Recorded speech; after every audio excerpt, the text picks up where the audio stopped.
Всем привет! Перед тем, как начать сегодняшний урок, я приглашаю вас на мой новый канал, который посвящен урокам компьютерной графики, где вы найдете познавательные интересные уроки для своего развития. Ссылку на канал я оставлю в описании к уроку и продублирую в комментариях. А теперь переходим к теме нашего урока. И тема сегодняшнего урока — это давно прошедшее время, неочевидная форма, отрицательная и вопросительные формы. Отрицательная форма образуется при помощи отрицательных суффиксов «ма-ме», «папе», «бабе». Эти суффиксы присоединяются к основе глагола. Далее присоединяется суффикс «п» и личные окончания первого типа. Итак, перейдем к примерам. Возьмем пример с использованием глагола «issue» – «пить». Отрицательная форма предложения будет звучать «я чай не пил». Мен, шай и шпеппен. То есть к основе глагола мы сначала прибавили отрицательный суффикс «пе», так как глагол у нас заканчивается на глухую согласную «ш». После этого прибавился суффикс «п». Это нужно для образования давно прошедшего времени отрицательной формы. И после этого прибавились личные окончания. В данном случае «пен». Так как глагол «ишу» у нас мягкий, то и личные окончания прибавились мягкие.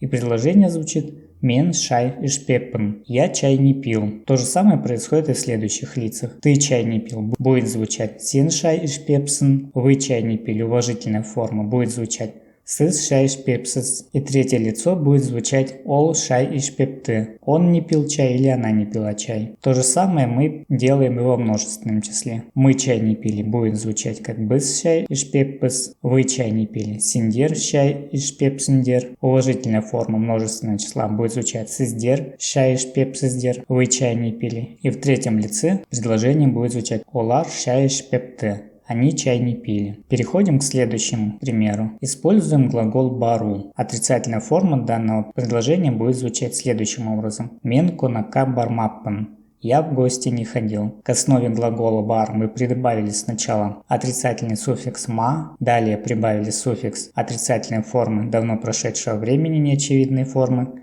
это суффикс «п», и после этого прибавили личные окончания. В данном случае это окончание «пн». Окончание прибавили твердые, так как глагол у нас тоже твердый «бару». И предложение звучит «мен конака бармаппен».